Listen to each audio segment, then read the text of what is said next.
Assalamualaikum warahmatullahi wabarakatuh. Perkenalkan, nama saya Aldania Damayanti dengan NIM 1830602168. Baiklah, di sini saya akan langsung menjawab pertanyaan MK dari Sistem Informasi Manajemen, yaitu yang pertama yaitu pengertian dari Sistem Informasi Manajemen yang menggambarkan suatu unit atau badan yang khusus bergerak bertugas untuk mengumpulkan data dan berita serta memprosesnya menjadi informasi untuk keperluan manajerial organisasi dengan memakai sistem prinsip.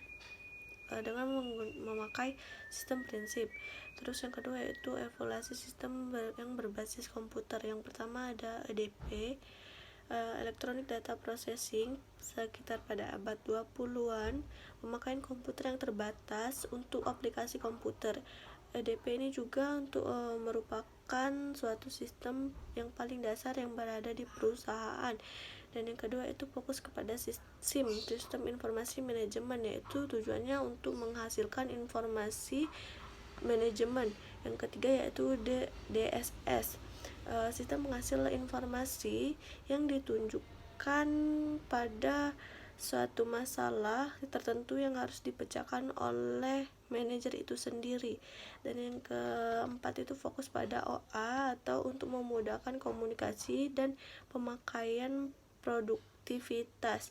Dan yang kelima yaitu pada konsultasi atau AI, bahwa komputer dapat diprogram untuk melaksanakan sebagai logis yang sama seperti manusia. Nah, yang ketiga yaitu fungsi hardware, yaitu untuk mendukung kinerja komputer sebagai pengelola data dan menampilkan input proses. Contohnya yaitu CPU, mouse, monitor, dan lain-lain. Software itu berfungsi merupakan suatu kumpulan data elektronik yang disimpan dan diatur oleh komputer. Contohnya yaitu software sistem dan software aplikasi. Dan yang ketiga yaitu fungsi brainware, yang merupakan sebutan bagi seorang manusia yang memakainya atau menggunakan serta mengoperasikan komputer. Nah, itu contohnya adalah operator ataupun administrator. Dan yang keempat yaitu fungsi dari ERP, yaitu yang pertama tujuan dari ERP yaitu pengembangan. ERP dapat melihat perkembangan persaingan bisnis global, maka tujuan untuk dari pengembangan dan kegiatan sistem ERP guna untuk meningkatkan dan memperkuat efektivitas di berbagai suatu sumber daya suatu perusahaan.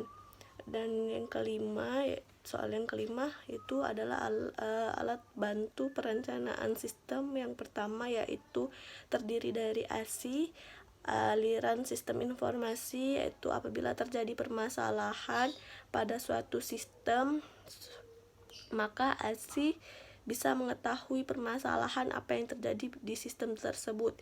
Yang kedua yaitu konteks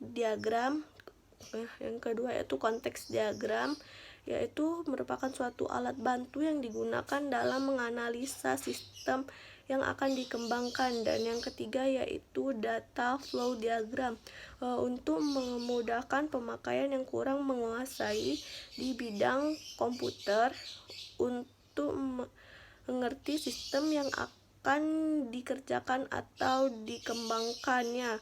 Dan soal yang keenam yaitu yang pertama etika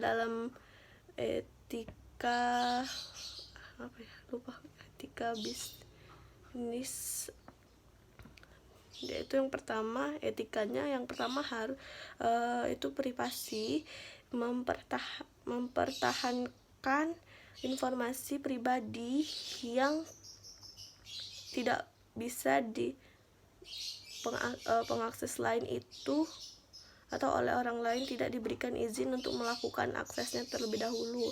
Dan yang kedua yaitu akurasi terhadap informasi yang merupakan faktor yang harus dipenuhi oleh sebuah sistem informasi. Dan yang ketiga itu properti, untuk melindungi terhadap hak properti yang sedang digalakan yang dikenal sebagai HAKI. Dan yang keempat yaitu akses, merupakan pada penyediaan akses untuk semua kalangan. Sekian saya akhiri. Wassalamualaikum warahmatullahi wabarakatuh.